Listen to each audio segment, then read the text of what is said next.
Alright, howdy everybody. Today we're going to be doing a quick video on kegging 20 gallons of Munich that's in that conical right there. So I'll do the steps for you and we'll get it done real quick. Okay, so one quick thing to note is the conical, this stock conical, is not a pressure vessel. It will hold about 1 or 2 psi before the top seal starts to leak on you. So basically the beer in there is not carbonated. It's been under about 34 degrees for about 5 days after I crashed it down. And about 1 psi is what I usually keep it at while I crash it, just so I don't have to have a blow-off tube and avoid any suck back of any sanitizer stuff into the conical. So there's not enough CO2 in the beer to really worry about having to put any back pressure on the keg. Okay, so I'm really quickly going to show you how I sanitize all the kegs and at the same time purge all the oxygen out of them as well.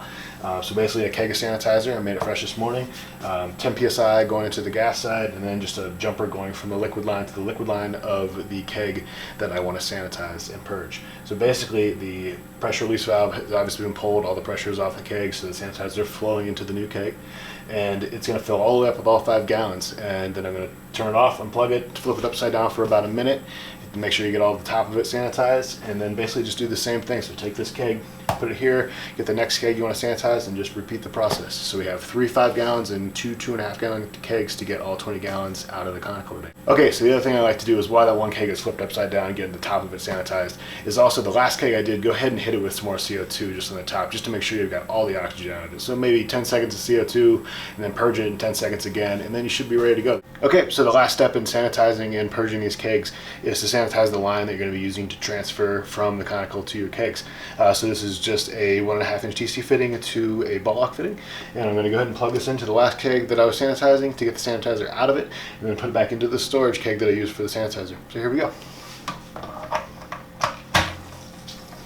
It's also a good time to check, make sure you don't have any leaks or anything in the fittings, but everything looks good. Alright, so we're ready to transfer some beer here. First step is to clear any of the yeast and trub that's gotten caught in the transfer port out of the transfer port before we start transferring. So we're going to have to pull a mason jar and then also a hydrometer jar to take a final gravity reading and some pH readings. So first we're going to sanitize everything and do that. Here we go.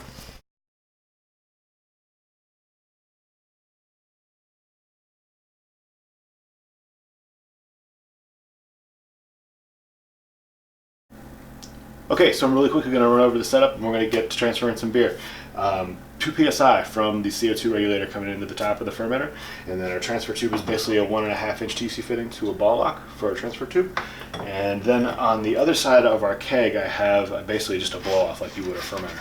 So it is just coming off of the gas side into a little bucket of sanitizer. It's actually a 1 gallon jug of sanitizer.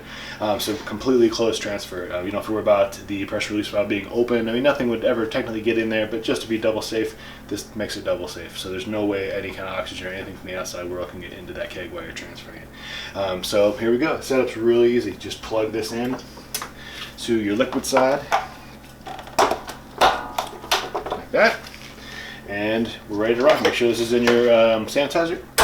Turn it on, and away we go. So you can hear the blow-off tube bubbling now because the beer is transferring in there.